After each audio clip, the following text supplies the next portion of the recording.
Uskumatu, et ma nii kõva mees olen. Aga ma tahaks kõigepealt pöörduda teie poole tänusõnadega, tunnustusega. Vaadake, eile, kui ma ei eksi eile, oli Kaamelikarjus Pevkuri kohtumine rahvaga Rakveres. Mis te arvate, kui mitu inimest seal saalis oli? Kümmekond.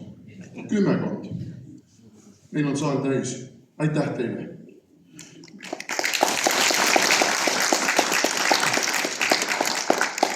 Ja asume siis nii-öelda teema juurde. Ja teema on väga tõsine. Teemaks on suveräänsus. Me oleme harjunud sellega, et me räägime, et Eesti Vabariik saab igal aastal nii palju aastaid vanaks ja nii palju aastaid vanaks. Et me oleme põhiseaduse kohaselt sõltumatu ja suveräänne Eesti rahvusriik, mida küll liberaalid nüüd pidevalt ümber sõnastavad, väites, nagu oleks meie põhiseadusesse kirjutatud, et Eesti on liberaalne demokraatia.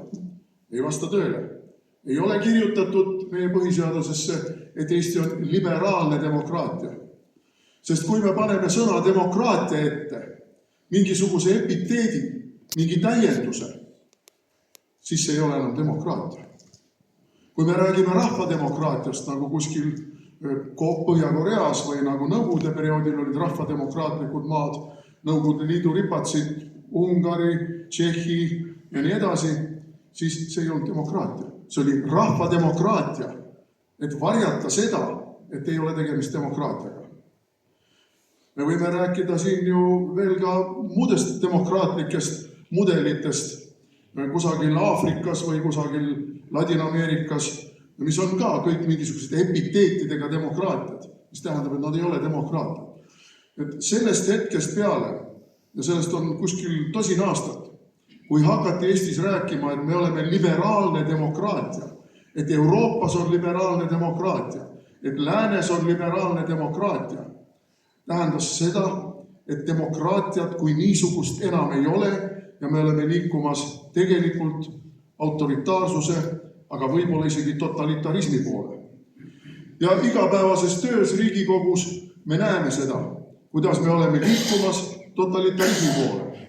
Meil on järjest eelnõud, isegi kui nad suurde saali ei ole jõudnud veel siis komisjonides või ka ministeeriumites ettevalmistamisfaasis, mis tahavad meie rahvast suukorvistada, mis tahavad tekitada meelsuskontrolli ja mis tahavad tegelikult kehtestadagi selle liberaalse demokraatia, kus on ainult üks õige, üks aktsepteeritav ja üks kontrollile alluv meelsusmudel. Võtame viimase diskussiooni. Droonid liiklusjärelevalves.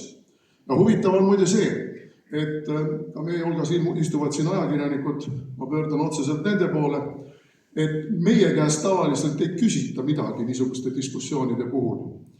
Ja isegi kui küsitakse, siis ilmselt meie vastused ei rahulda, sest näiteks selle sama drooni teema puhul Postimees pöördus küll meie fraktsiooni poole, et saada meie fraktsiooni arvamust. Ma selle arvamuse kirjutasin, aga kui ma lehe lahti lõin, siis minu arvamust seal ei olnud.